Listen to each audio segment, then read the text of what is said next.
नमस्कार, आप देख रहे हैं बिहार तक और आपके साथ मैं हूं ऋचा शर्मा। भोजपुरी के सुपरस्टार पवन सिंह क्या राजनीति से संन्यास ले लेंगे? ये चर्चा होने लगी पवन सिंह के एक पोस्ट से, जिसमें पवन सिंह ने बड़ा चैलेंज भी दे दिया। दरअसल एक्स पर पवन सिंह ने पोस्ट किया, क्योंकि ये पोस्ट पवन सिंह ने ऐसे समय पर किया जब बीजेपी ने उन्हें साइडलाइन कर दिया, इसलिए इसकी खूब चर्चा हो रही है। आसनसोल से पूर्व सांसद और वर्तमान में ममता कैबिनेट के मंत्री बाबुल सुप्रियो को पवन सिंह ने बड़ा चैलेंज दे दिया। पवन सिंह ने यहां तक कह दिया कि जो आरोप उन पर लगाए जा रहे हैं वो अगर सही हुआ तो वो राजनीति से संन्यास ले लेंगे। पवन सिंह यही नहीं रुके, उन्होंने आगे कह दिया कि अपने सिंगिंग करियर से भी वो संन्यास ले लेंगे। दरअसल पवन सिंह ने बाबुल सुप्रियो को जवाब देते हुए लिखा, बाबुल सुप्रियो जी, नहीं बोलना चाहता था, लेकिन आपने सिर्फ पवन का ही दिल नहीं दुखाया बल्कि 40 करोड़ भोजपुरी भाषी और कलाकारों को प्रेम करने वाले लोगों के मान सम्मान को ठेस पहुंचाया है। पवन सिंह ने आगे लिखा कि आपने 4 गाने का जो पोस्टर पोस्ट किया, अगर ये चारों पोस्टर के गानों को सब सही साबित कर देते हैं तो मैं राजनीति और संगीत दोनों से संन्यास ले लूंगा, नहीं तो आपको बता दें कि पवन सिंह ने ये पोस्ट बाबुल सुप्रियो के उस आरोप पर किया जिसमें उन्होंने बंगाल पर गाए गाने को लेकर आरोप लगाए थे। उन्होंने लिखा था कि आसनसोल से पवन जी को मुबारक।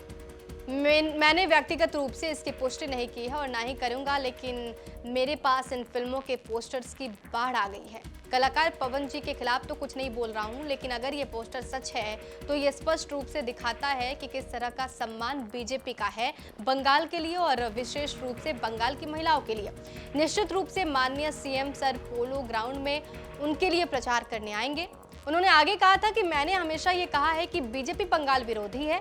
ये तथ्य है कि उन्होंने सत्ता में रहने के 10 सालों में किसी भी बंगाली को कैबिनेट में सीट नहीं दी, इसका पर्याप्त तो प्रमाण भी है। लेकिन अब आसनसोल से पवन सिंह को मैदान में उतारना बंगाली के प्रति उनकी असंवेदनशीलता को दर्शाता है।